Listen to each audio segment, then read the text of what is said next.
फूलों की भरी टोकरी लेके कोई निकल रहा है तो समझ लो काम पूर्ण हो गया।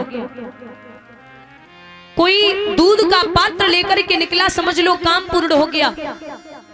मंदिर से घंटे घड़ियालों की धूप बत्ती अगरबत्ती की सुगंध आ रही है, समझ लो काम पूर्ण हो गया। कोई गाय अपने बछड़े को दूध पिलाती हुई मिल जाए, आप किसी काम से जा रहे हैं तो समझ लो काम पूर्ण हो गया। ये होते सगुन असगुन। और माताओं, ये हम नहीं, बड़े बड़े विद्वान कहते हैं कि कुछ आप घर में काम ऐसे करती हैं जिसे करने से 100% गरीबी आने के चांस रहते हैं। पहला, माताओं को कभी भी घर में खड़े होके बाल नहीं निकालने चाहिए।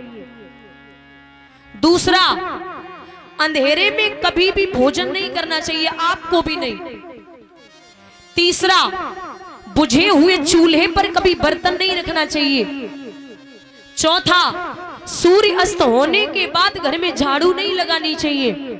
पांचवा, शाम को अगर आटा ज्यादा लग गया, जब गर्मी होती है ना तो माताएं आटा ज्यादा लग जाए तो फ्रिज में रख देती, उसकी सुबह रोटियां बना के खा लेती हैं।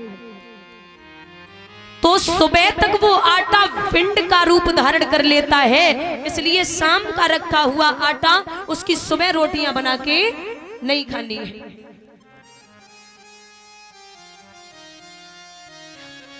पहले जब यहाँ हमारे बुजुर्ग बैठे हैं, पहले जब फ्रिज नहीं होते थे तब आप गेहूं की कटाई करने जाते थे तो वहां गागर में पानी लेके जाते थे और वो पानी बड़ा शुद्ध होता है, बड़ा अच्छा होता है, आप पी लो तो बीमार नहीं पड़ोगे। लेकिन आज अगर आप बाहर धूप से आ रहे हैं और घर में फ्रिज का वो बोतल निकाल के अगर पानी पी रहे हैं तो बीमार पड़ जाओगे। ये आप देख लो, मिट्टी की हांडी में दाल बनाना, वो दाल आप 3 दिन तक खा सकते हो, लेकिन कुकर में दाल बनाना, वो कुकर वाली दाल सुबह वाली बेस स्वाद लगेगी शाम को। कुकर तो सीधी कहता है तू मेरी सीटी बजा मैं तेरी सीटी बजाऊंगा। एक बात और, आपके यहाँ रिश्तेदार शायद रात्रि के 11 बजे आए, लेकिन आप भोजन बनाने के बाद जूठे बर्तन घर में ना छोड़ें। दीपावली पे घर में जूठे बर्तन छोड़ती हो? हाथ उठाना, मतलब जो नहीं छोड़ती वो हाथ उठा ले। नहीं छोड़ती हो, और जो छोड़ दी वे वो हाथ उठा ले। नहीं छोड़ती हो ना? क्यों नहीं छोड़ते? अच्छा ये भी पता ही होगा, और हमें बहुत अच्छे से पता है, नहीं पता है क्यों नहीं छोड़ती हो? लक्ष्मी नहीं आती है ना, रोज को लक्ष्मी निवास देखने जाते हैं। अरे लक्ष्मी का प्रवेश तो रोज ही होता है, तो आप जूठे बर्तन घर में ना छोड़े। मैंने तो कई माताएं देखी है, 15-16 साल में मुझे कथा कहते हुए, तो 15-16 साल में हमें बचपन से देखत हुआ यार है, कोई कोई घर तो ऐसे है 4 दिन के कपड़ा इकट्ठे कर लेती, ले अब धो लिए 4 दिन बाद।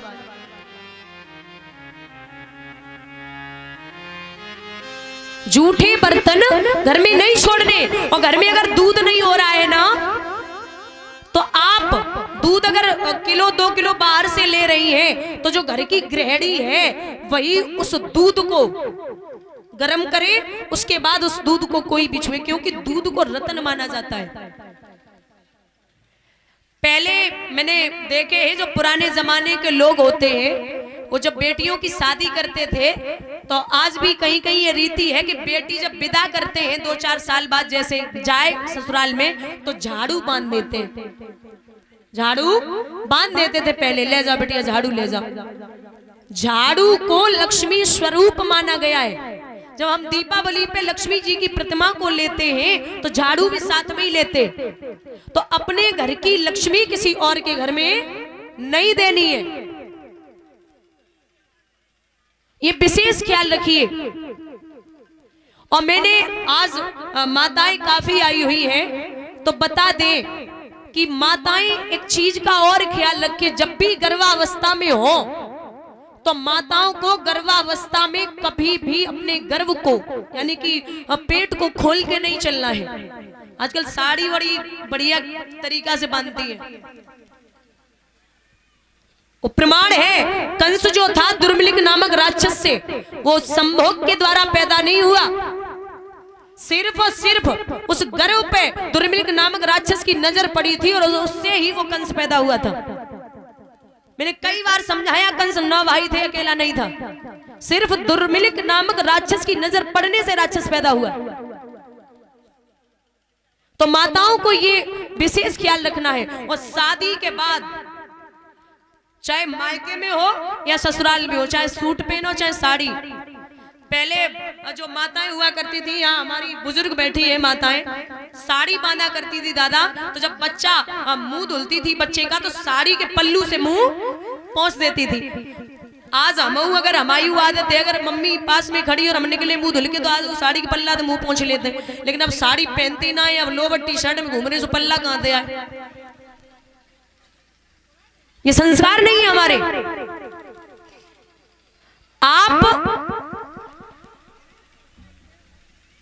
जो भी करें, जैसी भी करें, संस्कारों में हम लोग बंधे हैं। ऐसा नहीं है कि कहीं जाना नहीं, कुछ खाना नहीं है। खाइए, घूमिए, बैठिए, जो मन में आए वो पहनिए, लेकिन परिवार का ख्याल रखिए।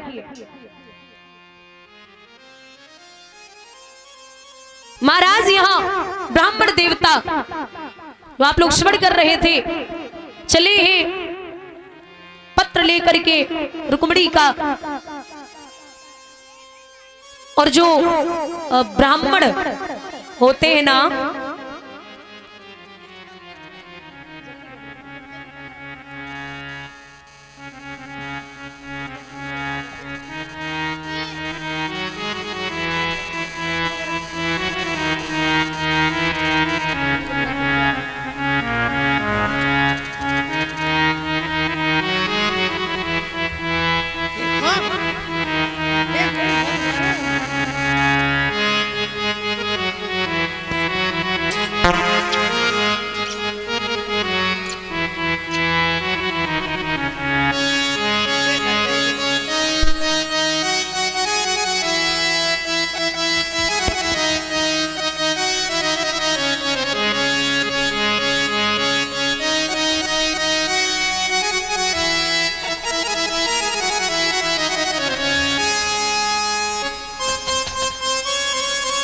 बोली बाल कृष्ण भगवान की।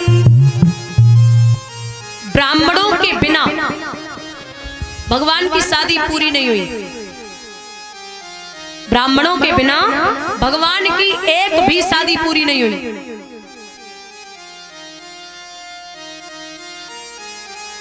और भगवान ने हमेशा अपने पुत्रों को और सुपौत्रों को समझाया था कि जीवन में कुछ भी करना, लेकिन ब्राह्मणों का और संतों का अपमान मत करना। कहीं भी आप पाप करेंगे मैं बचा लूंगा, लेकिन संतों का और ब्राह्मणों का अपमान कर दिया तो मैं खुद भी नहीं बचा पाऊंगा।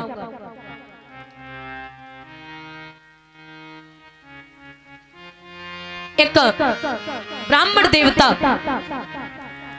काशी से पढ़ के आए, 4 वेद, 6 शास्त्र, 18 पुराण। तो घर पे आए, पिता से कहा, पिताजी मैं बड़ा तेज हूँ, बड़ा होशियार हूँ, आप मुझसे जो भी पूछना चाहे पूछ ले, मैं सब बताऊंगा। बोले अच्छा पढ़ लिख के आए हो? बोले हाँ। बोले तो हमें ये बताइए, तुमको सब कंठस्थ है, तो पाप के बाप का नाम क्या है? तुम्हें जब सब पता ही है, तो पाप के बाप का नाम क्या होता है? बोले मैंने सब कुछ पढ़ लिया, लेकिन ये पढ़ के नहीं आया हूं कि पाप के बाप का नाम क्या होता है। बोले तो जाओ, और जब तक पता न चले तब तक वापस मत आना। निकले, चलते जा रहे, गांव गांव, कस्बा, शहर, हर जगह घूम रहे। महाराज एक गांव में पहुंचे, भूखे प्यासे हैं। तो गांव के बाहर एक बड़ा अच्छा सा घर बना हुआ है, बढ़िया साफ सफाई है, और घर के बाहर एक तुलसी का पौधा खड़ा है। अच्छा, हम और आप अगर वैष्णव हैं, हम और आप वैष्णवों की पहचान है, क्योंकि जब लंका में हनुमान जी ने प्रवेश किया था तो पूरी लंका राक्षसों से भरी पड़ी है, लेकिन जो विभीषण जी है उनकी कुटिया के बाहर तुलसी का पौधा खड़ा था। समझ गए थे हनुमान जी ये किसी वैष्णव किसी भक्त का घर है। यहां पहुंचे ब्राह्मण देवता, जाकर की आवाज लगाई भिक्षाम देही, तो एक मैया बाहर निकल के आई, बोले देवी हमें बड़ी प्यास लगी है, आप एक गिलास पानी हो तो दे दो, क्योंकि मुझे 4 दिन हो गए, मुझे पाप के बाप का नाम पता नहीं चल रहा। गिलास में पानी लाया गया, ब्राह्मण ने वो पानी पिया। अब पानी पीने के बाद पूछा कि हे देवी अगर कष्ट न हो तो एक बात पूछना चाहता हूं। बोले पूछिए। हमें ये बताइए कि पाप के बाप का नाम पता लगाते लगाते यहाँ आए हैं, आप कौन हैं? मैंने आपके हाथों से पानी पिया है, तो कष्ट करके आप मुझे ये बता दें कि आप कौन हैं। मैया ने जवाब दो हाथ जोड़ के, हे ब्राह्मण देवता जाके हाथ से तुमने पानी पियो है, मैं इस गांव की वेश्या हूं। क्या बोले? मैं इस गांव की वेश्या हूं। ब्राह्मण ने गिलास फेंको, जवाब दो। अरे बाबरी का पागल है गई है, अरे तू तो बेवकूफ है, तूने वेश्या होकर के मुझे पानी पिला दिया। तो वेश्या बड़ी प्यारी बात कहती है, अरे महाराज जाति पाति पूछे नहीं कोई, हरि को वजह सो हरि को। आप कैसी बात करते हैं? अरे आपने मेरे हाथों से पानी पिया तो क्या धर्म नष्ट